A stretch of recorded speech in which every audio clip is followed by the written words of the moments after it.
K C വേണുഗോപാലിനെ അനുകൂലിച്ച് 46 MLA-മാരുടെ കണക്കിപ്പോൾ വന്നിട്ടുണ്ട്. മോശക്കാരാക്കി ചിത്രിക്കുന്നില്ല. അവരെ നിലപാട്, അവരെ ചിന്താഗതി, അവരുടെ ആ കാഴ്ചപ്പാട് ജനവികാരത്തെ മാനിച്ചിട്ടില്ലെങ്കിൽ അത് വലിയൊരു തിരിച്ചടിയായിരിക്കും.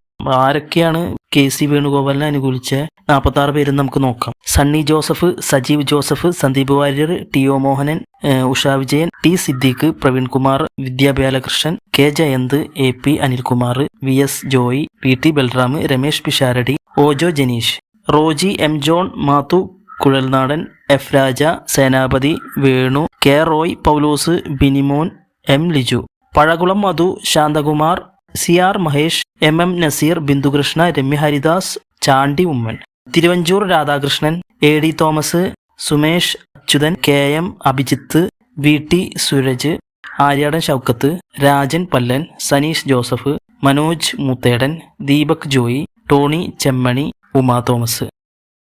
അതുപോലെ നാട്ടകം സുരേഷ്, PC വിഷ്ണുനാഥ്, സുധീർ ഷാ പാലോട്, VP സജീന്ദ്രൻ. ഇത്രത്തോളം പേരാണ് ഈ കെ സി വേണുഗോപാലിനെ അനുകൂലിച്ചിട്ടുള്ളത്. അപ്പോൾ ഇവരൊന്നും മോശക്കാരാണെന്നല്ല ഞാൻ പറഞ്ഞത്, പക്ഷേ ജനവികാരം എന്താണെന്ന് മനസ്സിലാക്കി, ജനങ്ങളുടെ പ്രതിഷേധം മനസ്സിലാക്കിയിട്ട് ഇവരൊക്കെ അഭിപ്രായം മാറ്റേണ്ടതുണ്ടെന്നാണ് എനിക്ക് പറയാനുള്ളത്. അത് അല്ലെങ്കിൽ കോൺഗ്രസിന്റെ തകർച്ചയിലേക്കാണ് അത് കൊണ്ടെത്തിക്കുക.